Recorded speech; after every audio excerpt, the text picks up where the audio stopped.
Hello dear learners, welcome to my channel. So today we will discuss about another two most important network devices of computer network. Okay, so let's see.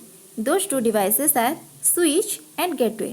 तो हमारे previous videos में हमने hob, repeater, router, bridge के बारे में भी हमने बात किए हुए हैं. अगर आप लोग चाहते हैं तो वो वीडियोस भी आप लोग फॉलो कर सकते हैं हमारे चैनल से. ओके, तो अभी हम बात करेंगे स्विच और गेटवे के बारे में. तो पहले हम स्विच के बारे में बात करते हैं.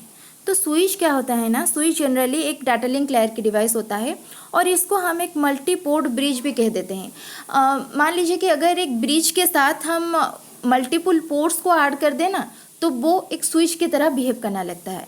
तो इसीलिए हम इसको एक मल्टी पोर्ट ब्रिज भी कह सकते हैं. ओके, तो जनरली इसका काम क्या होता है ना, ये एक ही नेटवर्क में मल्टीपल डिवाइसेस को जोड़ने के लिए हम इसको यूज करते हैं. ओके, और एक का बहुत अच्छा फंक्शनैलिटी यहाँ पे क्या है ना, ये जब भी कुछ डाटा फॉरवर्ड करता है उससे पहले ये एरर चेकिंग कर लेता है. इसीलिए जब भी डाटा जाता है वो बहुत सिक्योरली जाकर पहुँचता है रिसीवर के पास. ओके, और क्या फंक्शन यहाँ पे होता है, जैसे कि यहाँ पे आप देखिए ये प्राइवेट डाटा सेंड करता है.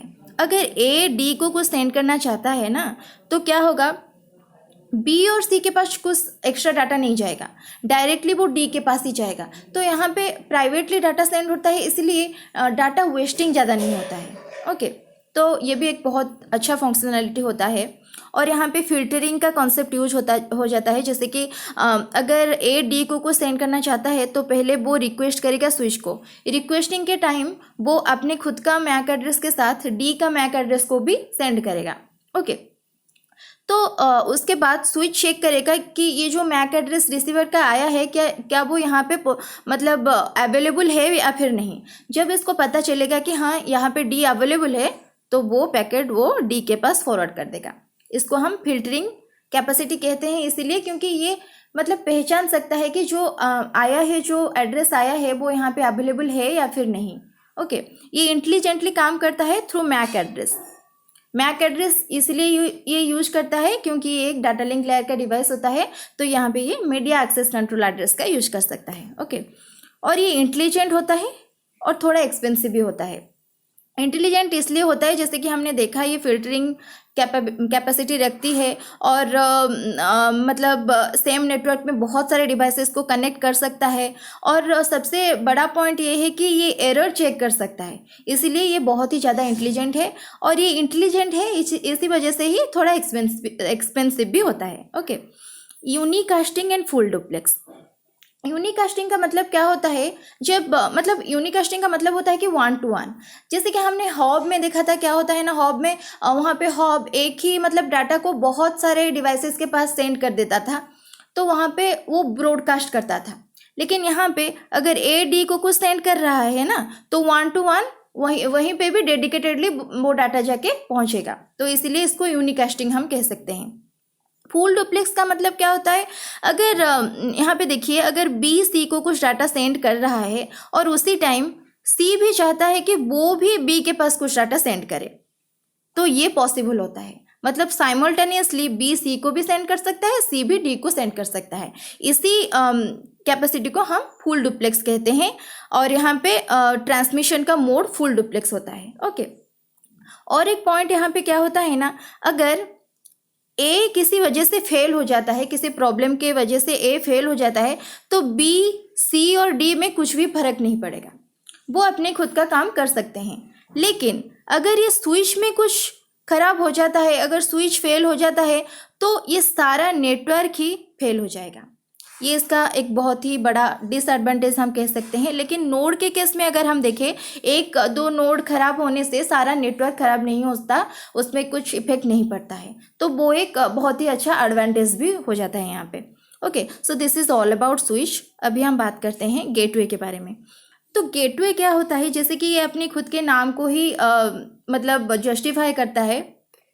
ये एक दरवाजे की तरह होता है, जैसे कि हमारे घर में दरवाजे होते हैं जिसके थ्रू हम एग्जिट करते हैं, एग्जिट वगैरह करते हैं. तो यहाँ पे भी इसके थ्रू डाटा आ सकता है और जा सकता है. ओके, तो ये एक पैसेज की तरह काम करता है.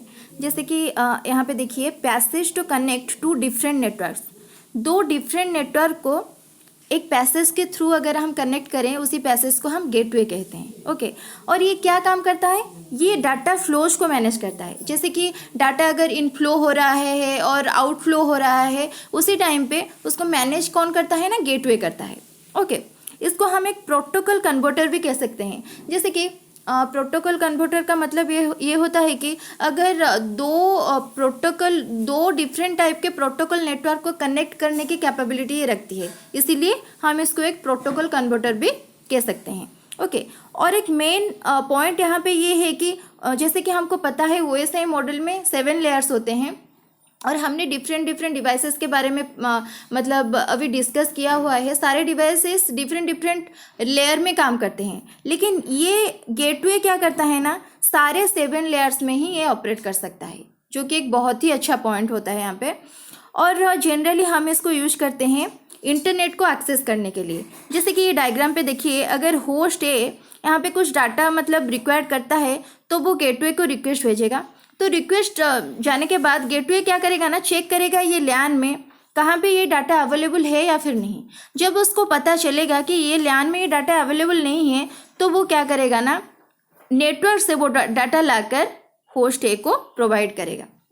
ओके, तो इसीलिए जनरली एक्सेस करने के लिए इंटरनेट को हम इसको यूज करते हैं। ये थोड़ा मतलब लेस इंटेलिजेंट होता है, जैसे कि इसके पास ज़्यादा इंटेलिजेंस नहीं होता है, ये चेक नहीं कर पाता है बहुत सारी चीज़ों को, इसलिए ये थोड़ा लेस इंटेलिजेंट होता है। ये थोड़ा कम्प्लेक्स भी होता है, जैसे कि डिफरेंट डिवाइसेस को हम आज ही गेटवे यूज़ करते हैं, तो सेटअप में थोड़ा कम्प्लेक्सिटी हो जाता है, और इसीलिए ये थोड़ा एक्सपेंसिव भी होता है। Okay, so this is all about gateway. तो अगर दोनों के बारे में हम कुछ कंक्लूड करें, तो both are network connecting devices obviously, लेकिन डिफरेंस क्या होता है ना? Switch connects devices work on same network model. मतलब एक ही नेटवर्क में डिफरेंट डिवाइसेस को कनेक्ट करने के लिए हम स्विच को यूज करते हैं, whereas gateway connects to networks working on different models. लेकिन गेटवे क्या करता है ना? दोनों डिफरेंट नेटवर्क में डिफरेंट वर्किंग मॉडल में जो मतलब नेटवर्क काम कर रहे होंगे, उन दोनों को कनेक्ट करने में गेटवे का यूज़ होता है। ओके, तो ये बेसिक डिफरेंस है स्विच और गेटवे के बीच में। और दोनों ही डिवाइसेस की हमारे डेली लाइफ में बहुत ही ज़्यादा मतलब एप्लीकेशंस है, और स्विच के भी बहुत सारे मतलब टाइप्स होते हैं, जैसे कि सर्किट स्विचिंग होता है जिसको कि हम टेलीफोन लाइंस में यूज करते हैं जनरली, तो उसके बारे में हम नेक्स्ट वीडियोस में डिस्कस करेंगे। और हमने ऑलरेडी हॉब रिपीटर के बारे में भी, ब्रिज राउटर के बारे में भी हमने डिस्कस किए हुए हैं, आप प्लीज़ वो वीडियोज़ भी चेक करिए। Okay, so this is all about switch and gateway. तो यहीं पे ही हम हमारे सेशन का एंड करते हैं। So thank you so much for the session. Thank you.